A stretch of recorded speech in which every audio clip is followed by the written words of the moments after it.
What's going on, everybody? This is Jacob Vile. Today I'm going to be doing a big explanation on the big three, or also known as the big four, for all car audio systems. So even car audio in general, you also can do this on just a stock electrical system, and just in general to beef your electrical of your wiring for the concept of any vehicle. So it doesn't have to be just car audio related, but the concept of this video is going to be mainly car audio related because we're doing the big three, or the big four as you could call it, just so we can beef up our alternator supply and our electrical side of the our system. So before I go forward, just remember that this is just knowledge and explanation. This isn't going to be the most optimal explanation, and it might not be the most efficient way of explaining everything, but at least it gives you the concept to use in your own system, in your own vehicle. So whether you have a small car or an SUV like mine, or any general automobile, you should use this concept to, by the end of this video, understand how to do the big three, also known as big four, depending on what you look at, and I'll explain the difference. So before I get started, I got an AGM battery up front, so always upgrade your front battery from stock. Most stock batteries are lead acid unless you have an upgraded battery already in the vehicle. So AGM is really highly recommended to have in the front. You don't need an isolator or regulator to separate from back batteries unless you're running like different battery cells. Not recommended, but it's all different preference on that. Another thing is that this isn't the prettiest vehicle to show all of this on. The wiring and everything is not the best, but the concept's what I want you to get out of this. Don't worry about it being pretty or something's wrong. So there's going to be things wrong. I'm not the best at this, but I'm good at explaining things. All right, so we're going to go into the discussion of the big three.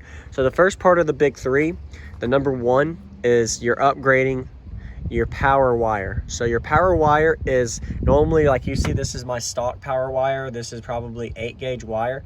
So before I go forward, big three, big four is going to be all about 0 gauge. So you want 2-aught, 3-aught, 4-aught, 1-aught 0 gauge, welding wire, etc.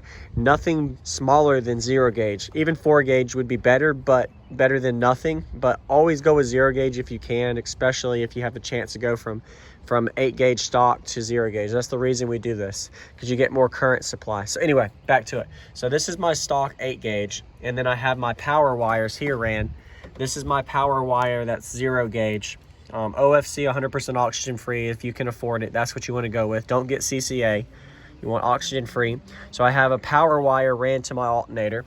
So I have the power wire ran straight to the alternator. So if you look down here, I also have my 8-gauge wires I also kept. So I kept my stock wiring in there as well as my 0 gauge add-on. So I only have one alternator. When I had two, I actually had 2 runs of 0 gauge ran to it, but currently I'm only doing one just because I'm not going to get more than that excessive amperage draw from one alternator instead of 2. So it's always better to double up if you can. I just didn't feel like doubling up because I had a single alternator. Instead, I had a dual before. You can check out my main channel, Jacob Vile, for build updates on that. All right, so now goes into big two. So you first big of the big four is the first step is power gauge, your 0 gauge for your power wire. Second step is you're gonna have 0 gauge to your grounds. So over here, I have stock grounds that are 8 gauge, you can see. So remember, this is concept of your system in your own automobile vehicle, not just mine, because every vehicle is different. So I kept my stock and I added 0 gauge here. So you have a 0 gauge run here. This is going straight to the side of the chassis on the same stock location. And then there's another one that's ran down underneath. So I have 2 different areas that I'm routing 0 gauge that is grounded. And then also for the big three, which is the number 3, you're also going to run your ground, one of your grounds all the way down to your engine block. So if you follow your stock ground, you'll be able to find this. So I have my engine block underneath. Let me go underneath real quick where you can physically see. Might not be the prettiest, but it works. So there you go. You can physically see the stock 8 gauge, and then I have my 0 gauge underneath here ran with it. So I have my 8 gauge and my 0 gauge ran on my engine block. So another thing is you want to look into this, even if you've been installed for a while, make sure you always make sure a clean surface. So this is an area that a lot of water and debris gets, so recommend to get some form of rust preventative paint coverage, spray can over top of it before you just send it forward with just some bolts, if that's however it's mounted. But that's where I got my engine block. So that's the big three. And where I go into the big four, which a lot of people don't think about, is you got to also ground to your alternator chassis. This is probably the most important one in my opinion, because your alternator chassis, the way your alternator is grounded is only grounded to your block for most vehicles. So your big 4, the number 4, is running a ground from your battery to your actual alternator chassis. And I'll make another video talk about electrical in the back end and all of that to come. But I also have some grounds run to the back.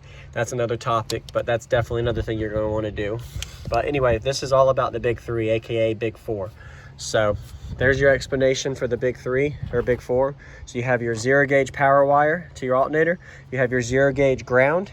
You have your 0 gauge grounds going to the engine block, and then you have your 0 gauge going to your alternator chassis. So that's the 4 things that you want to do for your big 3, and use this concept for every vehicle, the same concept. So hope that makes sense there. Another thing that I didn't mention on that is you actually have to look into doing your ground wires ran to the back. So I'll go ahead and make a summary of this. The reason I say this is if you're grounding only to your vehicle, let's say on some the chassis of your vehicle, sorry for the dog bark, the chassis of the vehicle, it's going to cause your somewhere to be inefficient with your vehicle. So you're going to want to have grounds come straight from your alternator chassis to the back batteries if you have any, because you're going to have a little bit more current supply coming straight from the alternator, which your alternator helps maintain your batteries and keeps them charged up and all. It isn't the only thing that keeps them run. You want battery reserve, but your alternator helps maintain those batteries. But you also want a battery charger to help maintain your batteries too.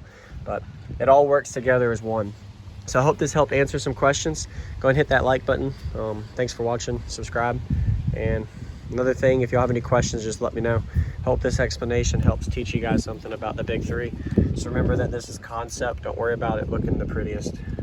So there you go, big 3 complete. So I'll see y'all later.